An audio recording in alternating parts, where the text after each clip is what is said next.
o senhor não deveria se declarar impedido de julgar o Deltan Dallagnol, mas as suas decisões enquanto ministro lá do TSE foram decisões que censuraram, que derrubaram canais.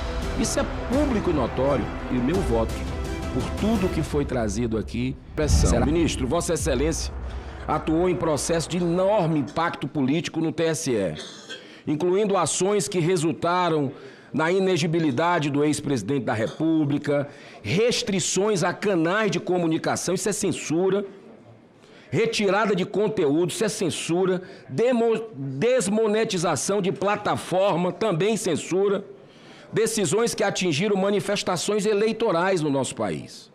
Também houve a cassação do mandato de Deltan Dallagnol, deputado federal mais votado do estado do Paraná, numa decisão que gerou forte debate público sobre o alcance eleitoral. O senhor, por exemplo, foi o relator dessa cassação na velocidade da luz que aconteceu lá no TSE. Inclusive, eu estava lá no plenário.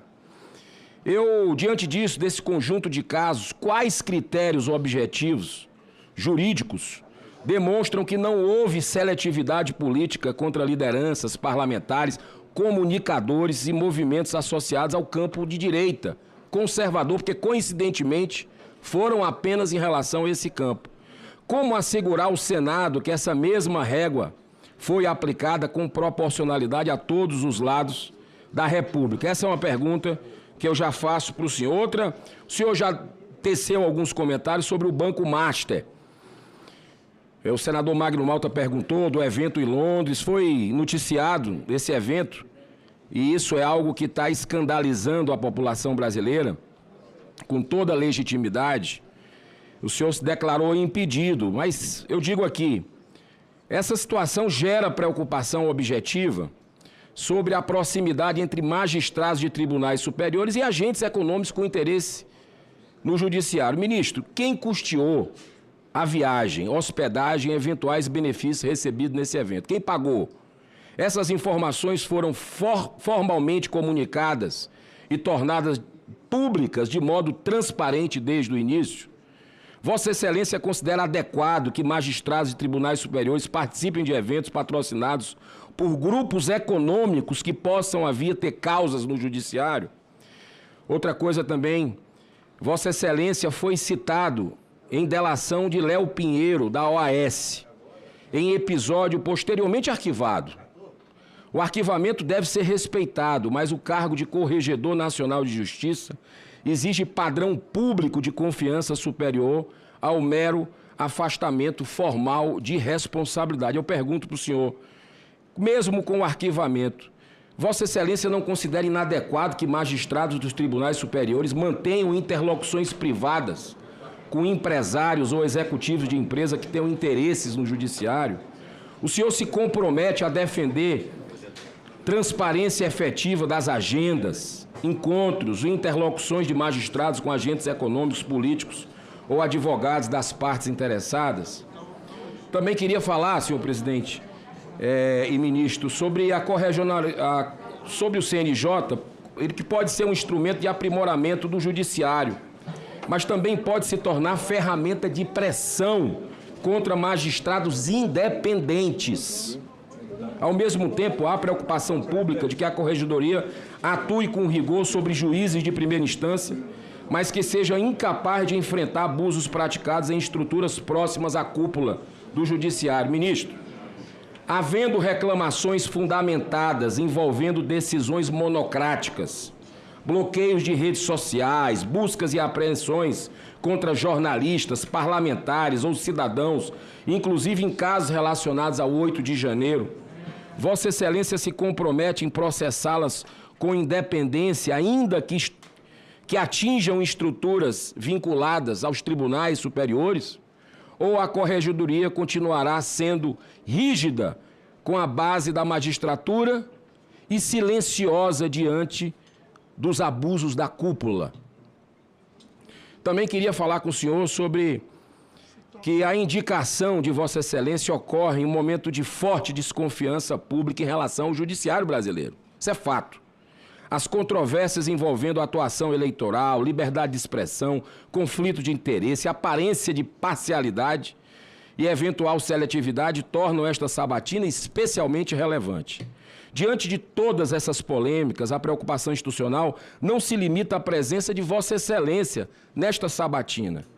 Alcança também a responsabilidade política e institucional de quem fez a indicação.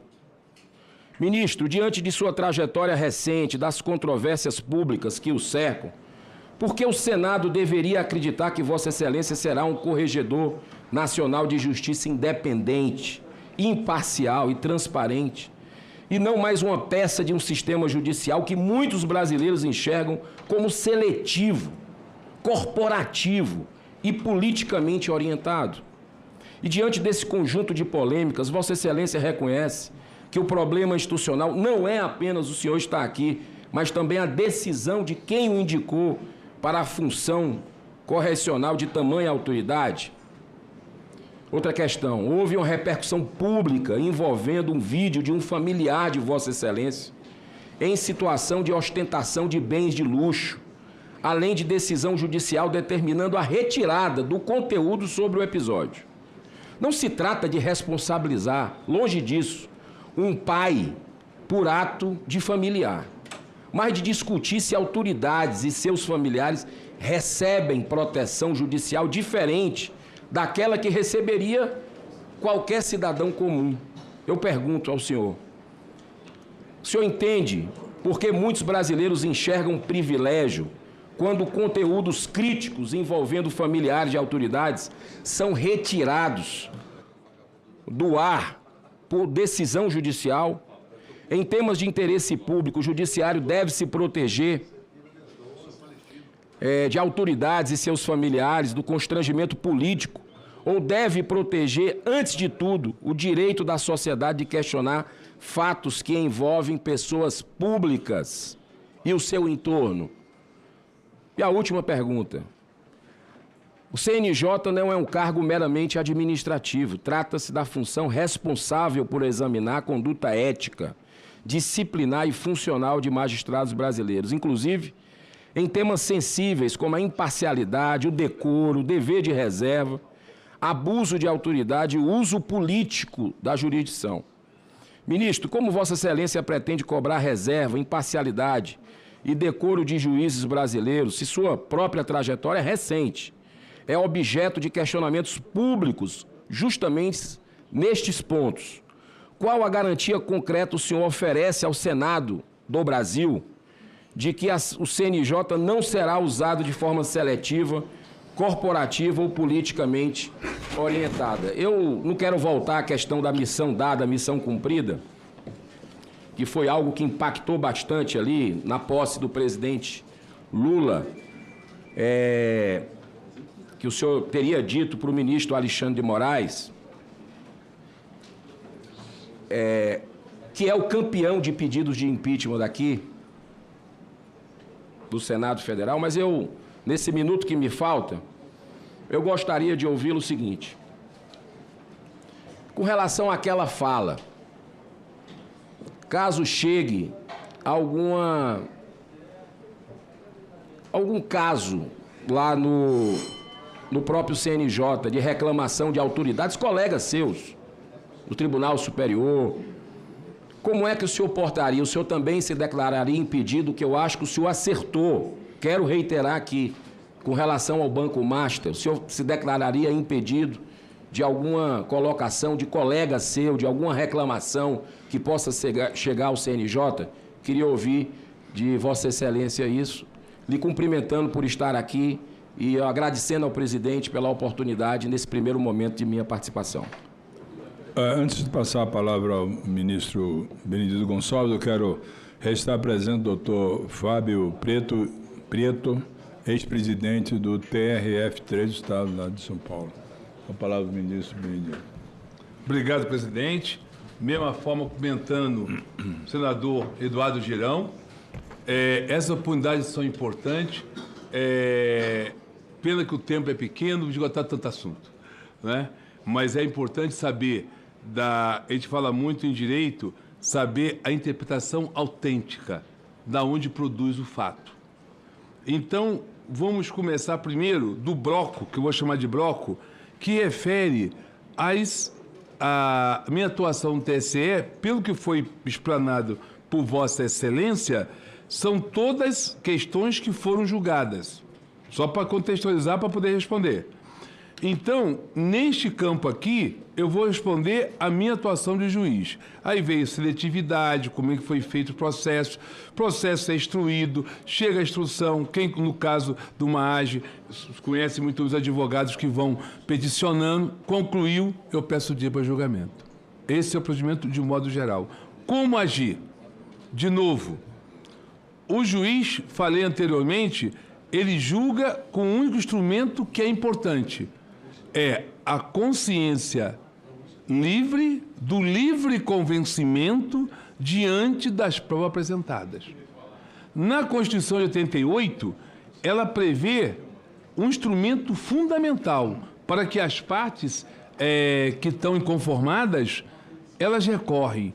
Eu sou do tempo comecei em 78, acabei meu curso e tudo mais, estou chegando em 88, em que o juiz falava assim, eu faço um pedido, X, o juiz botava, indefiro, ponto. Bom, e eu vou responder isso aqui. Falta fundamentação. Então, perguntar, o que levou o juiz ter aquela visão para ali? A decisão de qualquer instância bem fundamentada. Os tribunais todos, Supremo, zelam por isso, que muitas vezes o processo volta para fundamentar, porque, vou usar uma expressão não muito apropriada, mas didática, tem um arremedo de fundamentação. Ela tem que ser concisa, precisa, ali está a motivação. Então, todas as decisões que eu aprendi e faço do juramento é que livre convencimento diante das provas, decisão fundamentada para que o duplo jurisdição contraditório seja feito. Esse é o bloco de resposta. No tocante à questão de filho, acabei já desde o início, falamos aqui que nenhuma ameaça ao direito, ao princípio da inafastabilidade da jurisdição, deixará de ser apreciado pelo judiciário quando chega. Meu filho é maior de idade, eu não respondo por ele que fez, ele que ingressou a ação e ele que deu andamento. Então, eu não posso responder pelo ato dele. Ele é maior, vive sozinho, eu não tenho que responder pelo ato. Se fosse o juiz que tivesse feito, vamos entender. Então, essa é a resposta. No tocante ao CNJ, no tocante agora aqui, eu acho que seria como agir se tivesse um ministro, colega, atuando. O artigo que o CNJ, para preservar isso, na minha redação, está lá o CNJ e fala, compete o STJ indicar o ministro corregedor. O corregedor não receberá distribuição. Então, ali, para mim, está um marco. Porque senão não tem controle. Ou seja, naquele momento o corregedor nem lhe julga processo para dar livre para poder apreciar. Não posso falar caso concreto, também eu não posso falar. No modo que eu posso falar, mais ou menos nessa ideia. O corregedor, se tiver uma situação dessa, eu olho para esse artigo. Ele está ali em distribuição justamente para não ter processo, para ficar nessa função de gestor e disciplina. Presidente, eu acho que eu consegui responder. Ah, não, o caso do Léo Pinheiro. Então, veja, tive a ligação com esse empresário, foi feita a investigação para ver o quê? O que vai ver o CNJ? Você chegou a falar aqui o seguinte, ele tem a função, sim, não só administrativa, que ele vê imparcialidade, vê sim. O que ele não vê é a reforma da decisão. Mas se uma decisão está desviada, viciada, pelo juiz peitado, o CNJ vai agir. Dentro dessa pessoa do Pinheiro, fui do Supremo investigado sobre o sigilo, e isto não se apurou. Então, não houve desvio, nem suspeita, nem nada. Então, esse é o resultado dessa situação. Banco Master, já respondemos que eu participei do evento. Perguntou, quem custeou o Banco Master? Todo o evento tem uma empresa que convida a gente. Convida e nós vamos na regra do CNJ, em vigor. Eu tenho a regra, está lá pública, pode pesquisar. Qualquer instância, o juiz pode ir e ganha passagem, hospedagem, tem que fazer palestra ou presidir mesa, não é passear no local. E depois responde ao CNJ. Eu me enquadrei na regra, fui. Ok? Tá. a réplica, presidente. Eu queria...